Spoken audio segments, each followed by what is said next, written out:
Okay, so are you ready to know who bought coffee from me? Hey everyone, my name is Simon and I'm a brand strategist from Montreal, Canada. Also the founder of this small coffee brand that is roasting artisanal dark coffee on demand currently. And you can be assured that the coffee will always be fresh if you want to try it out. All right, so this video is about the growth of the business, but by the end of this video, I will tell you who's the famous person that has purchased coffee from me just yesterday, and that's crazy. You'll never guess. But first of all, spoiler alert, I want to share with you how it's been going and how I've been growing this coffee brand for the past 3 months. And feel free to ask me any questions you may have in the comments below. I will be responding to them either in the comments or in another video. All right, so the first thing that happened is that sales exploded without any marketing efforts. Like, how did this happen, right? Well, a few months ago in August, I would say, yeah, we're in November right now. In August, I sent coffees samples like this format to small businesses that had a gourmet shop, like a gourmet coffee shop in their store or something like that. And long behold, like they called me back, they liked the product, and they wanted to buy to buy a bunch of bags just to sell on the floor and to use in their machine. So I was like, huh, that's interesting. So they literally replaced their supplier with my coffee just because they tried it. So just keep in mind that insight. Like trying the product, they liked it, they wanted it to replace the supplier. That wasn't super hard, right? Okay, so the first order they bought was 18 bags, 18 bag of this format. This is the format that you can buy online, and this is the one that they will be selling on their floor and in their they will be using in their machine. The second thing that I found is that real life events actually works, and I think it increases the word of mouth because in my case, people have to try the product in order to want to buy it. It's not simply like you see a picture of a good looking coffee cup and you're like, oh, I immediately know what it's gonna feel like. But I feel like it's something you can't just look and say, oh yeah, I'll buy it. But like that's why I think I did an event and the event worked super well to just sell coffee at the place that was doing the event. But I was thinking like maybe I should do more events in the future. What do you guys think? um Also, something that I did and I didn't expect it to work that well is door-to-door sales. So I went down the streets here and I used this format. This is the smaller format, and you get the info in the back. And I went and I just like, hey, do you like coffee? Want to try this one? And people actually bought a lot of coffee. I sold about 1 grand of worth of coffee in about a week or two, within like 2 to 3 streets around my house. So I think if I just target better streets, it would sell a lot of this sampler. And I just need to find a way to convert them into the subscription so they get this big format online for their house and just on a recurring basis, because you'll see what I mean later. So the sales, doing the door-to-door sales actually worked very well, but people didn't really buy subscriptions from that. So they just tried it and they didn't really buy again. So that's a good insight, I think.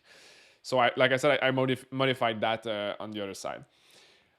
Okay, something else happened this past 3 months is that the sales grew 33% month over month without me putting any energy in the business. And that was very shocking for me because I think it was simply due to, the fact that I didn't put any energy in the business is that I was focusing on my consulting business. I was working on my course, creating the course that I actually sell right now. So, but this taught me something.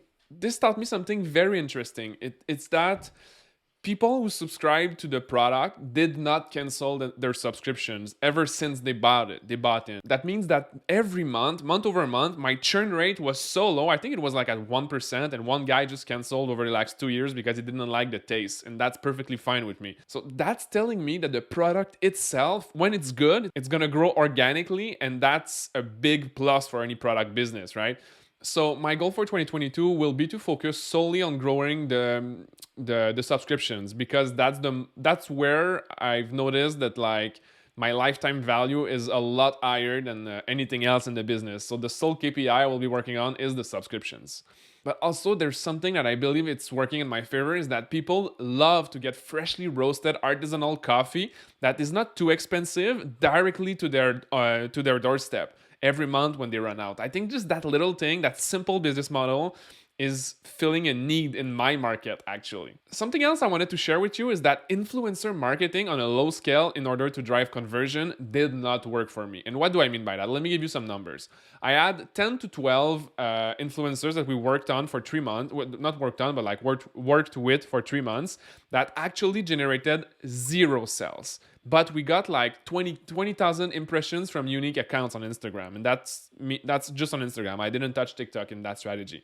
I wanted to see like what was the potential of conversions on influencer marketing with a small bootstrap budget. I could have like said, okay, I'm gonna borrow like I'm gonna borrow like 20K and just do like huge campaign with big influencers. But I wanted to see like what was a realistic trial of small amount of money that we can send to influencers. And most of them, we didn't send them any money. We just sent them a free coffee bag every month in exchange for content. They made great content, but it didn't generate any sales. And I think it's because this could be a great channel for a long time brand awareness strategy, not necessarily to drive conversions in the short term. I think in the long term it could drive conversions, but I think there's better strategies that could be applied to this business that would convert more people into customers instead of influencer marketing at the stage that I am right now.